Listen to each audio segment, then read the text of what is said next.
In the amber haze of a late autumn sunset, filtering through the grand arched windows of Willowbrook Manor on the outskirts of Oxford, guests mingled like leaves in a gentle breeze.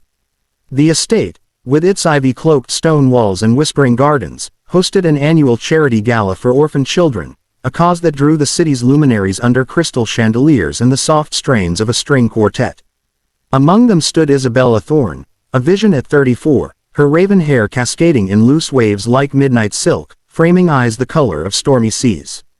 Her gown, a whisper of emerald silk, hugged her graceful form, evoking the wild elegance of the moors she once roamed as a girl in the Yorkshire Dales. 5 years prior, Isabella's world had shattered when her husband, Nathaniel Gray, walked away. A once promising architect with hands calloused from blueprints and dreams, Nathaniel had traded their cozy cottage for the allure of ambition, leaving her with a heart fractured like fine porcelain and a resolve forged in solitude. Their love had been a tempest, fierce, all-consuming, but eroded by his restless spirit. Now, he returned to Willowbrook arm in arm with his new wife, Lydia Beaumont, a radiant 28-year-old curator whose golden curls and porcelain skin turned heads like a Renaissance painting. Lydia's laughter tinkled like champagne flutes, her scarlet gown a bold stroke against the manor's muted tones, but beneath Nathaniel's confident stride lingered a shadow of unspoken regrets. Isabella sought no vengeance. Life's tempests had taught her the grace of letting go. In the ruins of her marriage, she had rebuilt, studying literature by candlelight, curating rare books for a living, until fate introduced her to Gabriel Ashford. At 40, Gabriel was a self-made magnate in sustainable energy, his empire harnessing wind and sun to light forgotten corners of the world. With broad shoulders that spoke of quiet strength, silver threading his chestnut hair, and eyes like polished oak, warm, unyielding, he had seen in Isabella not a damsel, but a tempest tamed by her own light. They met here, at Willowbrook, 2 years past, she coordinating the auction of illuminated manuscripts, he donating fortunes to build schools in remote villages. "You carry stories in your soul," he had murmured that night, and from then, their bond grew roots deep as ancient oaks, tender walks along the Thames, whispered sonnets in the hush of dawn, a love that healed without erasing scars. The evening unfolded in velvet layers, toasts to hope, auctions of jewels and art, the air scented with roses and resolve. Isabella glided among patrons, her voice a melodic thread weaving conversations, when Nathaniel appeared. He crossed the marble threshold with Lydia on his arm, their entrance drawing murmurs like ripples on a pond. Isabella's gaze met his across the room, a collision of past and present. Nathaniel had aged into his 40s with a patina of success, faint lines etching his brow, his once boyish grin tempered by time. Lydia clung to him, her eyes sparkling with the thrill of the elite, oblivious to the undercurrent. "Isabella," Nathaniel ventured, approaching with a glass of claret in hand, his voice a low rumble laced with nostalgia. "You haven't changed," still stealing the light from every room. Lydia offered a polished smile, her fingers tightening subtly on his sleeve. "Charmed. Nathaniel speaks of you often, your shared adventures in that darling cottage." Isabella inclined her head, her smile serene as a still lake. "Adventures indeed. The Dales, winds make for unforgettable tales. And you, Lydia, curating wonders must keep life vivid." Their exchange danced on eggshells, polite barbs veiled in civility, until a hush fell. Gabriel entered, commanding the space without effort, his tailored tuxedo a shadow to his presence. His eyes sought Isabella's instantly, the room fading to a blur of faces. He wove through the crowd, his stride purposeful, and reached her side. Without a word, he drew her close, one hand at the small of her back, the other cupping her cheek.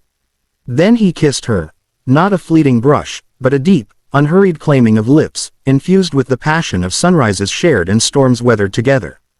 It was a kiss that spoke volumes, of nights mending her wounds with gentle hands, of promises etched in starlight, of a love that bloomed not from ashes, but through them.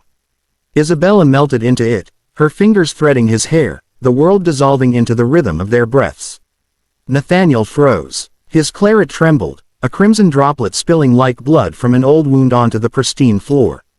Lydia's hand slipped from his arm, her composed facade cracking into wide-eyed surprise. In Nathaniel's hazel eyes, once mirrors of her own dreams, flared a maelstrom, the sharp sting of loss, the bitter gall of what-ifs, the raw envy of a man who had bartered eternity for fleeting highs.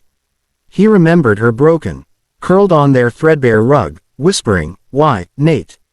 Was I not enough?" Now, she radiated, illuminated by Gabriel's touch, and that kiss was no mere affection, it was a verdict, a mirror reflecting his folly. "I let her go," thundered in his chest, for illusions of grandeur, while he sees her storm and calls it home. Gabriel pulled back, his thumb tracing Isabella's lip, then turned to the couple with a warmth devoid of triumph. "Nathaniel Gray, I presume. Gabriel Ashford. Isabella's tales of your designs grace our library, they inspire builds that touch the sky and the soul alike." Nathaniel extended a hand, mechanical, feeling the unyielding grip of a man who held worlds. "Pleasure," he managed, voice hollow. Lydia murmured pleasantries, steering him away, but Nathaniel's gaze lingered on Isabella, haunted by ghosts. The gala swirled on. Laughter, bids, dreams auctioned for brighter futures, but for Nathaniel, time halted at that kiss. Later, in the moonlit gardens where fountains murmured secrets, he found Isabella alone by a rose arbor, the night air crisp with fallen petals. "Bella," he breathed, the old endearment slipping like a sigh. "Forgive me, I was a fool, chasing shadows while you were the sun. You deserve this, this life of light. I see it now, too late." Isabella turned, her sea eyes soft with empathy, not ice. She placed a hand on his arm, a ghost of their yesteryears. "Nate, the past is a sketch we outgrew. I've forgiven, as winds forgive the cliffs they carve. Cherish Lydia, she's your canvas now. Paint her world with the colors you once promised me." He nodded, tears carving silent paths down his cheeks. Gabriel watched from the terrace, not with jealousy, but quiet pride, knowing Isabella's heart was a vast ocean, room enough for mercy. A year unfurled like a well-loved book. Nathaniel's firm birthed eco-villages, inspired by Gabriel's vision, while his marriage to Lydia deepened into a masterpiece of mutual strokes. Isabella and Gabriel, they expanded the orphanage into a haven of stories, where children learned that love rebuilds what loss dismantles. Each eve, Gabriel kissed her thus, fiercely, reverently, whispering, "You are my forever Gale." At Willowbrook, under that same autumn sun, one kiss had rewritten 3 fates. For true love isn't in fortunes or facades, but in beholding another's tempest and choosing to dance within it.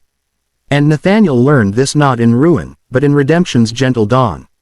Thank you for watching this story till the end. Sparkles. If it touched your heart, please support us. Thumbs up, give it a like. Speech balloon, share your thoughts in the comments. Bell, subscribe to our channel and turn on notifications. Your support helps us create more stories that inspire and make you believe in miracles. Your participation means a lot to us. Heart.